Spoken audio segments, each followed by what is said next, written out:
President Trump has decided that because he wants to stabilize U.S. relation with China, so he would think again about arms sales to Taiwan. Don't take arms sale as a consistent idea in Taiwan.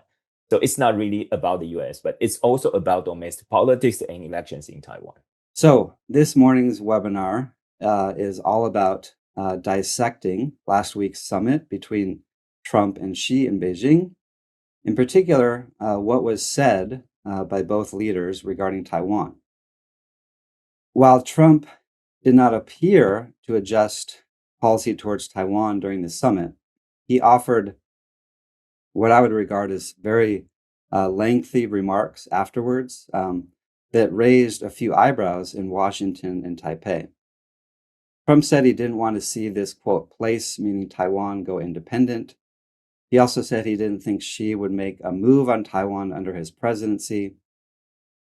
He also suggested that the U.S. was, quote, not interested in fighting a war over Taiwan, saying, quote, it's 9,000 miles away from the U.S. Finally, he said quite explicitly that U.S. arms sales to Taiwan was a useful bargaining chip for the U.S. So what do we make of what Trump said on Taiwan? And what impact, if any, will this have on U.S. relations with Taiwan? And importantly, how is China and Taiwan reacting to this new rhetoric from Trump and Xi? So let me start with a question for all three of you. And before we kind of parse the specifics of what Trump and Xi said on Taiwan, kind of big picture takeaways now that the summit has concluded. What are your three biggest takeaways from the summit on the topic of Taiwan? What did anything surprise you? Was anything that was discussed publicly or wasn't discussed publicly of note to you? So that's just a big picture question to start. Well, I'm happy to break the ice. So thank you, Lyle, for having us. And it's great to see old friends here. I think actually the thing that is going to be most enduring about this summit, which bears not just on U.S. China relations, but also U.S. Taiwan relations. And I'm sure we'll unpack this further in this session and then in subsequent days and weeks, is the concept of strategic stability in U.S. China relations. I think it's a very interesting and a very important framing that Xi Jinping put forward, and that also was endorsed by the White House in its statement that went up after President Trump's return to the United States. And while the White House statement added the notion of reciprocity and fairness to the concept, which was not in the Chinese version, I think that Taiwan, from the Chinese perspective, and I'm curious for Shao Yuqun's perspective on this, I think that Taiwan is a critical component of how Beijing defines strategic stability. The way that I read it, and actually in the paragraph on Taiwan from the initial Chinese readout of the meeting, there is a phrase that how the United States handles its relationship with Taiwan is critical for overall stability in U.S.-China relations.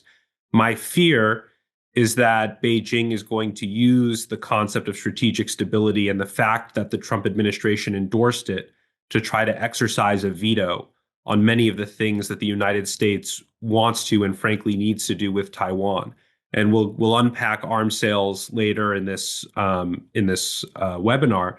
But I do think that Beijing will likely say in the coming days, weeks, and months that large-scale U.S. arms sales to Taiwan is inconsistent with the concept of strategic stability in U.S.-China relations. And I think that Beijing will likely try to stretch it out even further to other facets of U.S.-Taiwan relations. So my fear is that basically in adopting the concept of strategic stability, the Trump administration might be signing on to something that it did not know that it was signing on to, and it could be something that significantly constrains U.S.-Taiwan relations, in my view. Chung-min, what's the view from Taiwan? And then I'm curious to hear from you, Trin, on the view from Beijing. So thank you for having me.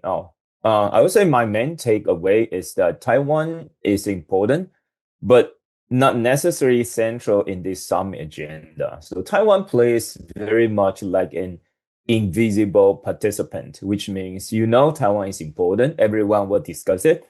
And President Trump said that he discussed Taiwan with Xi overnight. So that's interesting because they didn't really discuss Taiwan publicly together, but they mentioned it. They talked about this with each other. So Taiwan is important to this meeting, but invisible. So what stood out was, I would say, not only what they said, but also what they avoided saying. So President Trump played a very interesting game. He didn't mention Taiwan till the very last minute before he left China, or he was on his way back to the US. So obviously, after discussing with Xi overnight, he could say something, but he chose not to do so. Interestingly, Xi Jinping said a lot again, but quite similar to what they said in the past. Actually, not only in Xi's tenure, but China, they have been saying this for over 40 years. So they're quite stable. So I would say the absence of explicit commitment on deterrence or the status quo may create more ambiguity. Although stability is the key word here, but actually we found more ambiguity as well.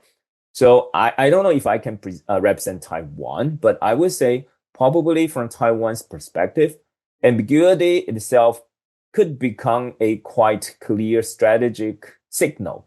So we always want to know. So we don't really know what's the nature of this ambiguity, because some people say that, well, we always use the term ambiguity, but it's kind of like a wide range, or we have quite variation in this idea of ambiguity. But I would say for Taiwan, I think it's still good for us to see this ambiguity remains. First of all, thank you very much for having me today, and good to see colleagues from Taiwan and New York. My basic takeaways are two things. First of all, I'm very happy to see that Beijing and Washington have agreed to build a constructive relationship of strategic stability, and the Taiwan question will be managed in this new framework of this bilateral relationship.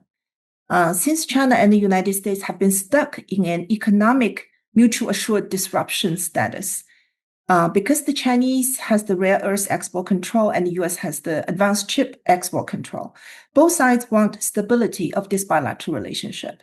Last year, before summit meeting in Busan, American colleagues were talking about strategic stability, trying to bring China into nuclear negotiation with United States and Russia. But China said no. But this time, China has built on the concept of strategic stability, not only widen its scope, but also make clear the end state of this relationship, which is peaceful coexistence. Widening its scope means strategic stability does not only mean nuclear stability, but also include AI safety and governance, energy stability, regional security hotspot issues, and others, which have strategic implications for the whole world. Of course, Beijing and Washington have different understanding of this new framework. Just like colleagues said that Washington emphasized fairness and the reciprocity, and Beijing emphasized 4 parts. I don't want to repeat. You can find that in the Chinese readout.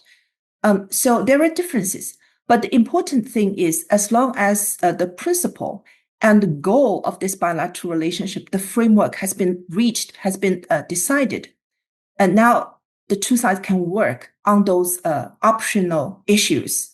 For example, today, Chinese Foreign Ministry spokesperson announced that the two governments will start government-to-government AI dialogue, which I think is very good. So the different thing is that for the mutual assured disruption thing, I think the flaw of the bilateral relationship has been fixed. Right now, the challenge for our two countries is whether we can push that ceiling a bit higher. So in this new framework, I think we can do that. And also peaceful coexistence is important because China does not want to have the second Cold War. And the second takeaway is, I think President Trump continues his position and policy, which is put the Taiwan question in the framework of U.S. China relations, and does not want the Taiwan question being an obstacle for me, for him, for him to make America great again. So I think he has been consistent on this. Which surprised me a little bit is before the summit, most of the observers in Washington and New York, they thought that because President Trump was very much focused on Iran, not have much time focusing on his visit to China, and the two working teams did not have a kind of a preparation for this summit very well. So only we have seen He Lifeng, our vice premier, talk with Besant in the third place. On the political and strategic side, we haven't seen much talk. But then, so it's a big surprise for me that the two sides share the same new framework of this bilateral relation. Yeah, I will stop here. Okay, let's get into what Trump said publicly at the summit, and then what he said during some interviews with Fox News. So publicly, he said, he basically deferred much of what he said publicly about Taiwan. He kind of kept quiet. He definitely listened to Xi on Taiwan. He understood their perspective. And he didn't publicly say, as some of us were speculating, that the U.S. would oppose Taiwanese independence. But on the Air Force One press gaggle, he said a few interesting things. He said he seemed to discount the 6 assurances, for example. He also said something kind of interesting. He said he wanted to speak with the, quote, leader of Taiwan about arms sales, suggesting it might be a direct kind of engagement between Trump and Lai. So, David, he said a lot in his post-summit press conferences on Taiwan. But what are some of the phrases or rhetoric that he said that you thought was noteworthy and that maybe concerned you or made you reassured? Well, I don't think there was much reassuring in what he said. So I'll just focus on what was concerning to me. And actually, I think what was most concerning to me was it seems as though Xi Jinping gave a quite lengthy presentation on Taiwan.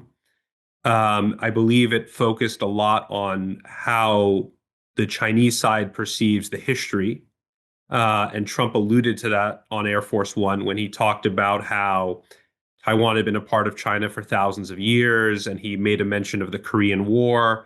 And so to me, that's indicative of, Trump basically repeating what he heard from Xi Jinping, because this is not how he thinks of the history or it's not his mental map or anything. And he said later on that I know more about Taiwan than any other country in the world. And so I think that actually the concerning thing for me is that quote, understanding of Taiwan is solely based on the presentation that Xi Jinping gave to him.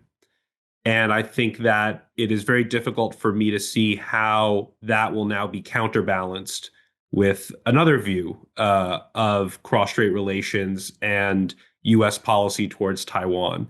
And so I think that what the upshot of that presentation is that President Trump clearly believes that most of the onus for cross-strait tensions should be on Taiwan and on President Lai, whereas in my view, it should be on Chinese coercion of Taiwan. That's where the focus should be, not on what President Lai has said or done. I think also that President Trump showed that he is somewhat convinced that Taiwan is pursuing independence and that there's an active move towards independence, which I don't believe to be the case. And so I think actually that the kind of narrative that President Trump has in his mind of Taiwan is deeply troubling.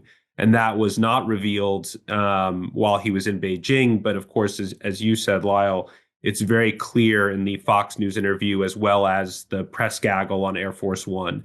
And so I think we'll get into arms sales again. I think that's in a sense more manageable and a smaller question. But I think that the narrative surrounding Taiwan and how President Trump sees Taiwan is more troubling and potentially more enduring for the rest of his presidency. I mean, what do you think about what David said and about what you heard from Trump during his interviews on Air Force One and with Fox News? It's interesting or frightening to hear that Trump said he knows Taiwan very well after he talked to Xi Jinping. So we don't know what Xi Jinping shared with him, but at least if he learned Taiwan from Xi Jinping, that's not a good thing for Taiwan for sure. So I would say, Trump repeatedly stated that nothing has changed, and Rubio said the same thing. But is there everything still the same? Probably not, because we found actually the tone and the framing of Taiwan issue has changed. And yeah, Trump appeared to discuss Taiwan no more as a democratic partner or like-minded partner or strategic security issue, but more like a broader negotiation involving China, trade, and semiconductor competition. Right? He says something about Taiwan stole chips from us within this context when he talked about the position of Taiwan. So and also his characterization of Taiwan arms sale as a negotiating chips. I think this really brings a lot of discussion in Taiwan, because this may suggest a more transactional approach to deterrence. So which means arms sale for him is no longer about security, but it's just a deal, transaction. It's business. So his repeated references to geographical distance, Taiwan is only 50 miles away from China, but we are 9,500 miles away. This may raise questions about the credibility of U.S. commitment. Right? He was dealing with Japan, South Korea, making allies. But when he says that, no, I think for Taiwan, for U.S., Taiwan is similar distance like Japan and South Korea to the U.S., if not 9,500, probably 9,000 miles away. So this may hurt the credibility of the U.S. commitment as well. And then he emphasized maintaining the status quo while warning against unilateral moves toward independence, which is Taiwan for sure.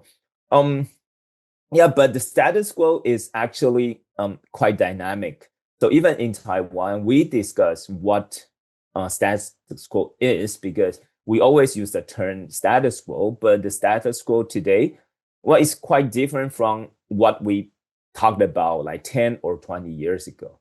So for Taiwan, I think this may not mean U.S. will reduce their support, but rather it's pretty much like conditional, right? Taiwan's security and U.S. commitment to Taiwan is conditioned by something U.S. would like to negotiate with China. So future support could depend on more heavily on burden sharing or defense spending, economic factors, or even broader U.S.-China bargaining dynamics. Yeah. So I think strategic ambiguity may increasingly become transactional ambiguity. So this is what I thought.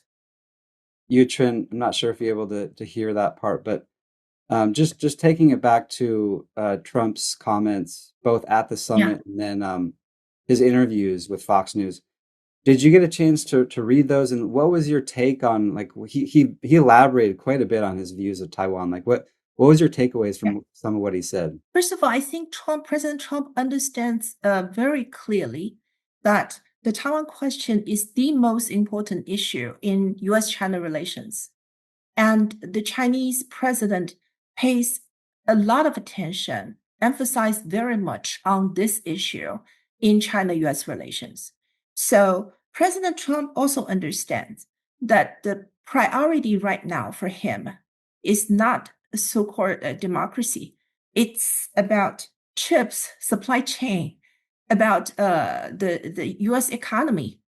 So he does not want to, because of the Taiwan question, to have conflict with China, to change his agenda domestically.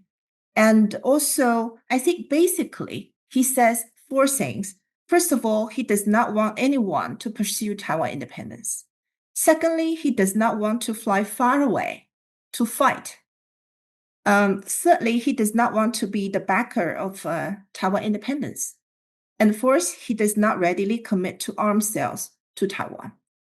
So I think this is a heavy blow for DPP authorities in Taiwan, and also for these deep green people in the DPP. because those people always say that Taiwan is already an independent country. Those domestic propaganda in Taiwan is saying that whatever Taiwan does, the U.S. will back Taiwan. And also, I think President Trump said that he discussed with President Xi about the arms sales issue. So I think he just dispensed with the 6 assurances. The 6 assurances was put together with the 3 communiques and 1 act in the U.S. One China policy during the first Trump administration. But right now, I think President Trump has decided that because he wants to stabilize U.S. relation with China, so he would think again about arms sales to Taiwan. But let's see what he will do. I think this is the most important thing for Beijing to watch. And and also I would oppose what David had said. Certainly, Lai Ching-te is pushing for Taiwan independence, right? Lyle, you sent us the Facebook remarks of Lai Ching-te. He still says Taiwan, ROC/Taiwan is a sovereignty independent country. How can he say that? So I don't agree with you, David. I will stop here. David, feel free to respond to what both Chung-min and Shao said. And just to add on after your response on arms sales, what was your takeaway with, Trump said he was not going to make a determination now, but he will soon.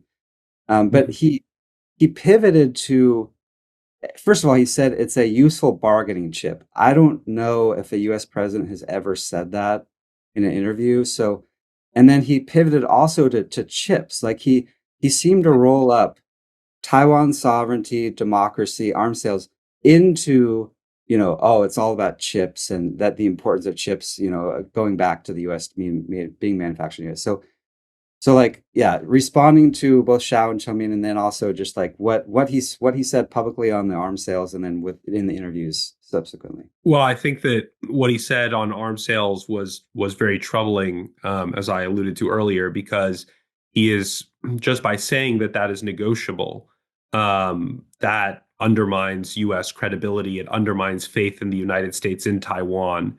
And we already have seen the rise of what's called, America skepticism in Taiwan. And this will only supercharge that and really bring that to another level.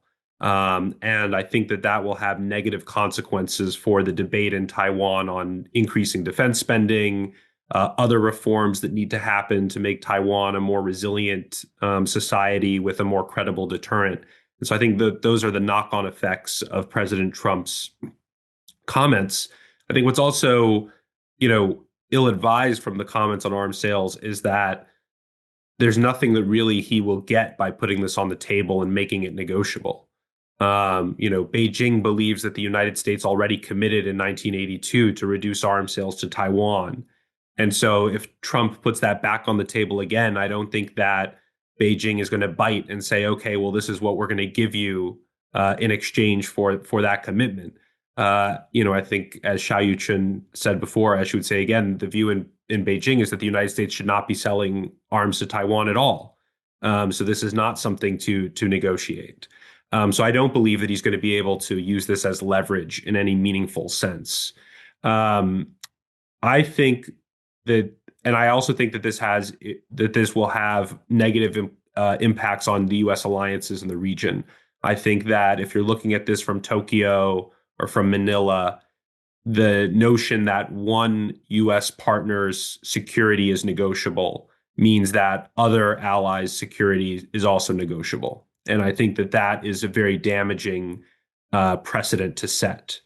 Now, having said all of that, I want to caveat this by saying that as I looked at President Trump's remarks on Air Force One and read them carefully, I think that President Trump looks at everything as a potential leverage that he can use, and everything as a transaction in a negotiation. And so I don't believe that he viewed U.S. arms sales to Taiwan in a unique light. I think he views this the way he views all foreign policy, which is that I have something you want. What are you going to give me in return? We don't do anything for free. We don't do anything out of a sense of altruism. And so he wants something in return. He doesn't know what that is. But I think that he believes that just putting that on the table gives him more leverage to get something from Taiwan or from Beijing. Again, I think that's ill-advised, but I think that's basically where his head is at on the arms sale question. I mean, what was the view? What was your view, or what have you heard in Taipei about what Trump said on arms sales? I mean, from some speculate that Taipei kind of felt left out to dry, if you will, and thrown under the bus and use. And so, did it surprise you? Are you concerned, or kind of where did you expect this for what he said about arms sales? Okay, so let me just give you some information in Taiwan. Like few weeks ago, our Congress, actually the ruling party and opposition party, they're fighting for the special defense budget. The government, they would like to, they offered the bill of 40 billion US dollar, the special defense budget. But the opposition party, KMT and TPP, because they're the majority in the Congress, so eventually they only passed the bill with 25 billion special budget, defense budget. So the government, they asked for this much money just because that's very much like they want to echo what American government requests, like, okay, you guys should show your determination to defend your country. So even the AIT director, Raymond Green, he just came out to say, you Taiwanese, you should be more engaging with defense budgets so that to show your determination to defend your countries. So that's why our government, they propose this, but the opposition party, they just make it lower and smaller to 25 billion. But interestingly, then when you look at Trump, he said, okay, now there's a 14 billion deal. I can sign it or not, but I will use that as a negotiation chip with China. So that makes, to be very honest, the Taiwanese situation very awkward, because we try to show our determination, but in the eyes of Trump, it seems more like the more we are willing to pay, the more we are willing to pass as a special defense budget. It's more like the more bargaining chips he could put on the table to discuss with Xi Jinping. So I would say on this point, we could feel like Taiwanese government could be very frustrated, because that's a consensus. I mean, our opposition party, they don't mean not to raise the defense budget, but they're just worried how the money will be spent, because by far, although we pay a lot to the U.S. government, but in reality, we didn't really get that much weapon. It's more like we paid, but we didn't get the thing. So the opposition party, they focus on this instead of not buying more. But the thing is, if you pay, you should get the thing. But when you look at what Trump said, everything became very transactional. So we are trading our security issue with the U.S. as their negotiating chip with China. So that's pretty much the Taiwanese government feel frustrated by now. Shao, it must have been music to Beijing's ears to hear Trump say he's yet to make a determination. And also, I'm just curious, like, okay, like what if Trump is serious about using arms as a negotiating tactic? Like, is that being taken seriously in Beijing as far as something they could offer in some kind of transactional sense, or like where does that logic go in your mind about like Trump kind of potentially pausing arms sales to Taiwan? I think President Trump has been very pragmatic on this issue, because as I previously said, he understands that this issue is the most important one right now, or the biggest obstacle right now for him to stabilize bilateral relationship between China and the United States. So he has to do something. So he has been very pragmatic on this issue. And also, I would say why Beijing would be very firm, why President Xi would talk to President Trump about this specific issue. Because right now, DPP authorities in Taiwan is pushing the policy of seeking Taiwan independence. So the biggest package last year, the United States has already passed the biggest package of weapons to Taiwan. And now there's the second on the table, wait for the president to sign. So this kind of big packages of weapons to Taiwan will send very wrong signal to DPP authorities that the United States is backing Taiwan independence. And also, Washington emphasized a lot on so-called military deterrence against the Chinese in the Taiwan Strait. So that will be very dangerous. Beijing and Washington will kept in the security dilemma, and Beijing will not be deterred on the Taiwan question because it's the core of the core interest, right? So Beijing would not be deterred. So the situation is very dangerous. So right now, I think it's good news for Taiwan and also for Washington, because if we can handle this issue properly, then we will have stabilized China-US relations. So after the summit, what I have heard from Southeast Asian colleagues, from Japanese colleagues, from American colleagues, most of the people would say it's a good news because we will see stability of China-US relations. So if we can handle the Taiwan question properly, then there will be no war. That's good news for Taiwan, for the Taiwan people. The Taiwan authorities will save a lot of money, not to spend so much money on weapons. You can put these kind of a huge money into other parts of the society. People need welfare. People need to have better life. Why we spend so much money on weapons? Yeah, I'll stop here. Shao, let me ask you a follow-up question before moving on. So we talked at the outset about how Trump and Xi agreed on this new framework, right? This new framework of strategic stability, right? Yeah. There are some who say that if Trump were to sign off on the arms sales to Taiwan, that might break or violate that framework. That the framework is very abstract. It's all about, mutual benefit and consensus. And so do you think, I guess just directly, like, what will China do in response to if Trump signs this arms package? Would that quote unquote break this new agreement, this new framework that they signed onto? First of all, personally, I think that President Trump will not do that because during the summit, the U.S. side already released that President Xi will visit Washington on September the 24th. And then the Chinese Foreign Ministry also announced that President Xi will go to the United States in the coming autumn. So both sides have announced this, President Xi's visit to the United States. It's a high-stake visit. It's very important for both sides. So I don't think President Trump will break this kind of a good momentum of this bilateral relationship. And also President Trump has been talking about 4 summits this year between these two presidents. So I think President Trump has been very clear what he's going to do and what he really wants.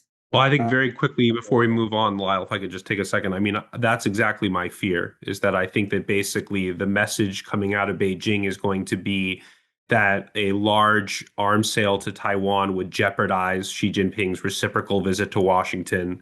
And then you have APEC and the G20 after that. And then suddenly this arms package has been put on hold for a year, with real implications for Taiwan's security, because we all know that these weapons are in high demand around the world. And unless these contracts are signed and they're notified to Congress, other countries are going to move ahead of Taiwan in line.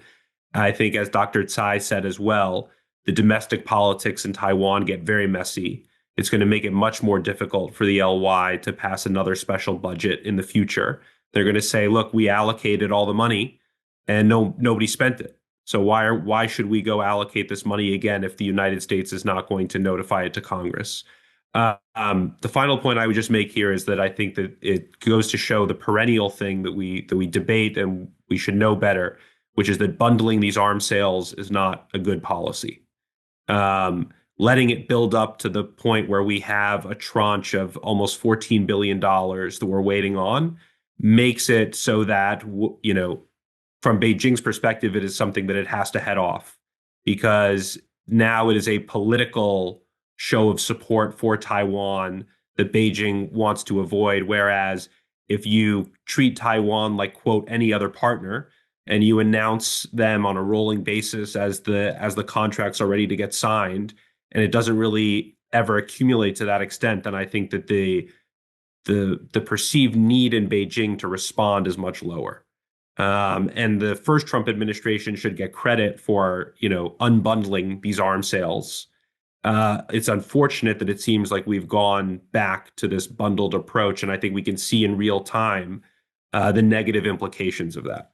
So, Leo, can I quickly Right. add one point to that? Mhm. Arms sale in Taiwan is actually also involves domestic politics, especially we have local election coming up and presidential coming up in 2028. So I hope just don't take arms sale as a consistent idea in Taiwan. So it's not really about the US, but it's also about domestic politics and elections in Taiwan. Chung-min, on that, just in totality of what Trump said at the summit and in his interviews, how do you think this will affect domestic politics in Taiwan going forward? Is this going to strengthen the TPP and the KMT's hand that what they're saying is been justified and reinforced? See, we can't depend on the U.S. and Trump. He's transactional. How much of that's going to affect elections in Taiwan, do you think? Well, if we talk about the coming local election in November, that doesn't make too much impact because we have so many domestic issues in each county, in each city. So this cross-strait relations is not really the issue for it's worldwide issue. So for these domestic politics elections, people concern more about their daily life, right, in the city. But in overall, that will really much change, I think, Taiwanese people's image or feeling toward the U.S. So that's why I just mentioned that it's more like a commitment. Like the U.S., although you mentioned this strategic ambiguity thing, but the more arms sales to Taiwan shows kind of like the signal to Taiwanese people that that U.S. is supporting us. I mean, not really supporting us to the extent that like we expect US will come to help us if there's a war, but at least mentally you feel that this guy is siding with you, right, by giving you something. But now it's more like the more we are willing to give, the more becomes their bargaining chips with our rivals. So the whole logic turns to be this for Taiwanese people. I don't think that's a rational for everything, but at least for Taiwanese people, that will make us feel like that.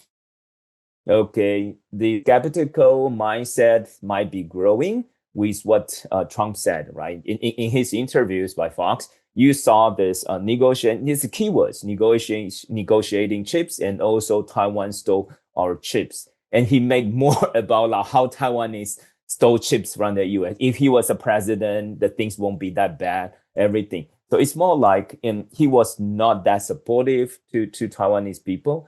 But in the meanwhile, we are still hoping, like our government are still hoping to get more. So that's what you saw our government's response, and also what President Lyle's this viewpoint on his Facebook. Shao, I want to turn to you really quick, and David, and then we'll open up to Q&A. So, we all read what she said publicly about Taiwan. Most of it seemed to be consistent with what he said in the past, right? Yeah. But I mean, it did seem to emphasize a little bit more about the, conditional, like, if the U.S. Taiwan if the Taiwan question is treated correctly and prudently, U.S. China relations will enjoy, good relations, positive relations. If not, he said, clashes or even conflict will occur. Do you read that any differently than what he said in the past, or is that basically consistent with what you've heard him say? I think President Xi's remarks has been very consistent. It's our position on the Taiwan question. What he says that if the Taiwan question cannot be handled properly, which means that the United States is supporting Taiwan independence. So it's also in his remarks that we both oppose Taiwan independence, and Taiwan independence means military conflict, means war. So I think this is very clear. And I'm very glad that President Xi said these words very clearly. It's the red line here. David, I noticed, I want to ask about U.S. domestic politics from this. After Trump came back, I noticed on X and social media, a lot of U.S. congressmen on both sides of the aisle tweeted in support of Taiwan. The Taiwan Relations Act obliges the U.S. to sell arms to Taiwan, and kind of basically like, seemingly trying to offer a nugget of support for Taiwan in the face of what maybe they see as undermining U.S. relations with Taiwan. What do you think the effect of this summit will have on U.S. Congress when it comes to Taiwan? Yeah, it's a very good question. I think that what we've seen though in the second Trump term is that the Republican side of the Congress has been extraordinary deferential towards President Trump. And, we can look at this just in terms of China policy on export controls as well as on the TikTok ban that had the Biden administration, in my view, taken either of these approaches, Republicans would have been up in arms and done a lot to try to reverse those policies. And here they were mostly silent. And so, we have seen words of support for Taiwan, but I think we've also seen, for instance, Senator Graham on the Sunday shows saying that if the president doesn't want to go forward with the arms sales to Taiwan, that's his decision. And I think that objectively speaking, when we think about arms sales to any partner, that is a presidential decision. Congress can write letters to Secretary Rubio or to Secretary Hegseth. They can call hearings and bring administration officials to testify. They can try to raise the issue and create public awareness around the implications of President Trump's policies. But in my view, they can't actually force his hand and force him to sell weapons to Taiwan. And so at the end of the day, I think it is right that this is a presidential decision and a presidential prerogative. And if he's determined not to move forward with arms sales to Taiwan, in my view, they're not going to move forward. And I don't believe that this is an issue that has such salience with the American people that it's seen as something that is, will throw a political lifeline to a politician or something that they need to do for their constituents. And I frankly think that if you look at the Republican side of the aisle, they're not going to risk the wrath of the president and really go out on a limb here for Taiwan arms sales and risk a tweet from the president, welcoming a primary challenger, for instance. So I think his grip on the Republican Party is still quite strong. And I don't think that we're going to see congressional opposition really force his hand. Fantastic. Okay, we have about 14 minutes left. We have a lot of questions. I'm going to try to get to a few of these. Some of these have been answered already. We have a question about regional actors, and I think, Shao, you touched on this as well, the impact of how the world and the regions is reacting to this. But this question is about Japan and the Philippines, U.S. allies in the region. Shao, let me start with you. You mentioned you think this will be a positive thing for the region. Why do you think that? What in particular you think this sends a positive message to U.S. allies in the region? First of all, most of the regional countries, they worry a lot about a potential conflict between China and the United States in the Taiwan Strait. So after President Trump's visit to China, the two sides have agreed a shared framework of this bilateral relationship. And also President Xi will visit the United States, at least this year. The bilateral relationship will be stable. And also the Chinese side emphasized that the new framework, we hope that it will go beyond the next 3 years. So basically, and also President Trump talked a lot about the Taiwan question. So which make most of the regional countries think that, okay, we're not going to see kind of a conflict between China and the United States because of Taiwan. So this is the most important thing. And also, secondly, if bilateral relationship between China and the US is good, then most of the regional countries, they don't need to choose sides because they don't want to choose side, either China or the United States, especially those ASEAN countries, right? So I met with one colleagues from ASEAN and yesterday, and very happy. So this kind of a mood is there. Well, I'll just say, I'm in Japan now and have had some conversations with Japanese colleagues about this. And I think that on the one hand, they understand that the President Trump has said certain things in the last, 72 hours or so, but he can reverse himself today, tomorrow, next week. And so they don't necessarily over-index on his latest comments. They're focused on what is the fate of this arms sale and what does U.S. policy towards Taiwan actually look like going forward. Not what does the president say, but what does the United States do in action.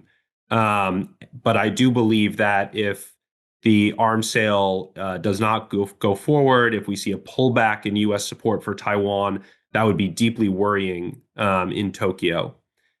Because again, I think it would also raise questions about whether the United States would be willing to make certain concessions or trade certain aspects of Japan's security in conversations with China. And so I think that the precedent is deeply worrying. And I think also that they would view it as emboldening China and giving China more leeway to pursue greater coercion of Taiwan and continue to change the status quo in the Taiwan Strait, which is not in Japan's interest. So that's one data point. I also think that the other thing, if we look at this and take a slightly broader perspective, the United States has been asking its regional allies to be clearer, at least privately, about what they would do during a Taiwan contingency, what kind of assistance they would provide, what their stance and posture would be. And I think that those are difficult conversations to have, obviously, but they're necessary conversations to be had. And those conversations will be much more difficult going forward because I think that the response among allies in the region is going to be, well, we don't know what you're going to do. And so why should we be clearer than you are? Why should we put our necks out there and risk Chinese response if we're not sure about U.S. commitment and U.S. reliability? So I think that, again, this makes the picture much more difficult. And I think actually, again, we'll just take the opposite position. I think in the long run, it will embolden China and create greater instability in the Taiwan Strait. Chung-min, you're in Tokyo, so curious what you think about how Japan might perceive this. Yeah. So should I take the middle ground from this, my fellow two panelists? But I would say the response by far varies, right? Because Takaichi, Prime Minister Takaichi, she immediately made a phone call to President Trump to confirm the U.S.-Japan ally. But in the Philippines, we saw President Marcos Jr. He shows more like China-friendly attitude. So he would like to have these regular visit meetings between the Philippines and the Beijing. So I would say with this U.S. commitment thing, probably in the region, we haven't heard anything from Korea yet, but I believe they would say something quite shortly. So I would say each country, they may evaluate their connection or their the U.S. commitment to them first to see what they would how would they respond. So Japan, South Korea, they're much closer than those Southeast Asian countries. So probably this statement from President Trump make the U.S. commitment to Japan and to South Korea more fragile. So that's why Prime Minister Takaichi, she really immediately confirmed with the president. But for Southeast Asia, the U.S. engagement has not been that strong as it was. So for those countries, and China, of course, they work very hard to make friends over there. So I'm not surprised to see the Filipinos response. So we don't know other countries yet, but this U.S. commitment to each country may vary so that their ideas toward the future cross-strait relations may vary as well. All right, I have a question about the future, 2028. So two big elections in the U.S. and Taiwan. Chung-min, there's been a lot, Zheng Liwen's visit to Beijing and her rhetoric on cross-straits is very interesting to me, and just how the KMT positions itself in the upcoming elections in Taiwan. So maybe I'll start with you and then go to David and then finish up with Shao. Mm-hmm. After the summit and this new rhetoric, does this change the equation at all for the KMT and DPP when it comes to the election and how they frame their cross-straits policy given the Trump effect? We all know that elections matter because the leaders their influence signals and I mean their rhetoric and their policy priorities will change everything. So a new administration in Washington could change how strongly Taiwan is supported in 2028 and how security commitments are communicated and or how competition with China is managed, right? So we saw quite different from Biden to Trump. So with the new president, new leaders, we may see a new scenario. Same in Taiwan, likewise in Taiwan. Leadership change in Taiwan could affect approaches toward cross-strait dialogue. We don't even know if President Lai he would run the election again or he would be elected again. So let's say the leadership change will affect approaches toward cross-strait, toward our defense policy or a relation with the United States. So, but I will emphasize that structural factors may matter more than the individual leaders, right? So even we have the new leaders in Taiwan, for example, in 2028, the cross-strait relations is still the number one issue. The things you mentioned, KMT chair lady Chen Li went visit China, but there's some noises in KMT as well. So there are some internal struggle with KMT, and there are some struggles between KMT and DPP, our ruling party, and opposition party. And Taiwanese election, at least from last time we know, was not solely decided by cross-strait relations. So I would say we don't really know what. So the 2026 this year, the November local election would be something we could observe first. If DPP wins better than they expect, probably they could mobilize more people to vote for them in 2028. But if unfortunately for DPP, if unfortunately KMT wins more, so then the whole scenario will change. You know, Taiwanese people, we love elections. So we don't really predict the election result. That's very risky because you will soon to be proved wrong. But I will say the structural constraints and factors are just over there. So U.S. China strategic rivalry, technological competition, semiconductor supply chain, all these things will not change completely if we have a new leader, either in the U.S. or in Taiwan. So let's see. So that's why I emphasize more structural factors than this individual leadership.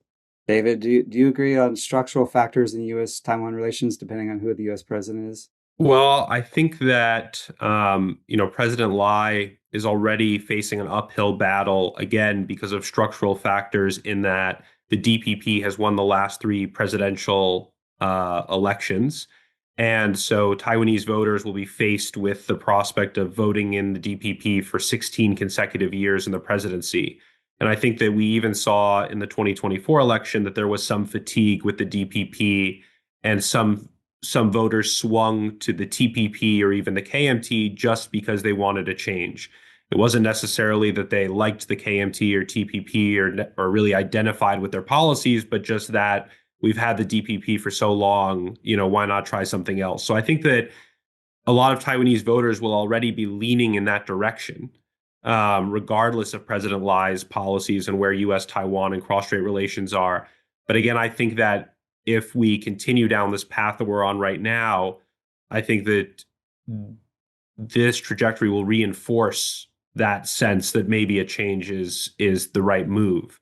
President Lai has obviously invested a lot in U.S.-Taiwan relations and has really made the wager to the Taiwanese people that the United States is a reliable partner, and we are most secure when U.S.-Taiwan relations are strong and we're investing in defense and deterrence and working in lockstep with the United States. If that's seen as an unwise bet, then I could see Taiwanese voters, turning to the KMT as an alternative. So I do think that this makes the 2028 election very live. I think it was already very live. And of course, a big factor will be who the KMT nominates and what his or her position on cross-strait relations and on the 92 consensus will be. But I do think that events of the last week have, frankly, posed a challenge to President Lai as he seeks re-election.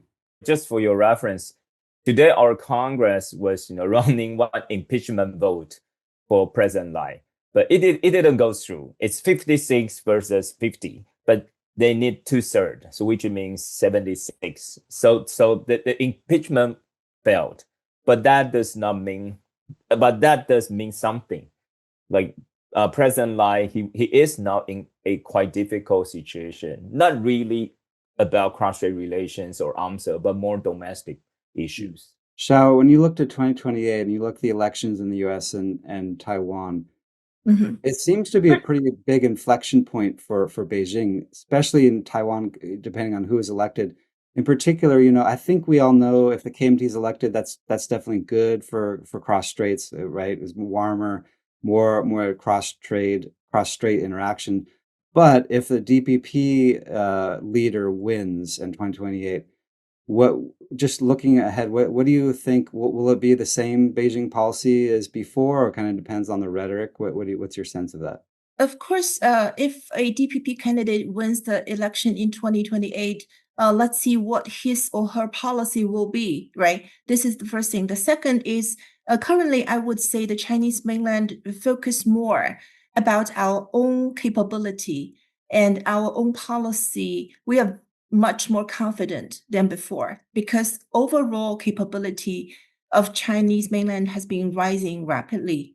So I think strategically Beijing has been very patient, I would say, and again, last month in Taiwan, there is a poll, My Formosa, 美丽岛.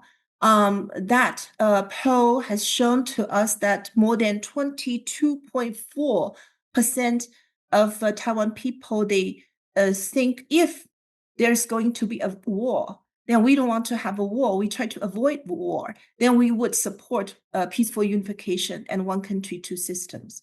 So I think this kind of results has been very interesting. So if Lai Ching-te continue his Taiwan independence policy, those are very radical challenges to the Chinese mainland, I think Taiwan voters will choose. They don't want to see a kind of a military conflict between the two sides across the strait. And for the United States, 2028, I think the biggest challenge for U.S. right now is domestic problems, not its external relations, the domestic problems. If the domestic problems cannot be dealt with properly, then the U.S. policy to the outside world will continue to be kind of a nationalistic, isolationist, kind of a combination of these things. And I don't think the United States will can keep its primacy in the East Asia Pacific, in Asia Pacific. And I think sooner or later the U.S. has to find a way to deal with China and to solve the Taiwan question. Otherwise, it will be very dangerous for China-U.S. relations. But right now we have a new new framework. Hope this framework can be sustainable. Yeah, I'll stop here. We are at the end of time. I like how we're ending on a note of optimism, although definitely a lot of more discussion to be had about this trip. So Shao, David, and Chung-min, thank you so much. I really appreciate the views from each side. Even though we can disagree in a cordial and professional manner. I really appreciate that about you three. So thanks again for joining. ASPE will continue to have events and webinars on Taiwan, so please stay tuned and sign up for events. And for now, I will sign off and thank you three again, and please be well. Thank you very much. Thank you, Lyle. Thank you, David. Thank you, Professor Tsai. Yeah, thank you all. Thanks, everyone.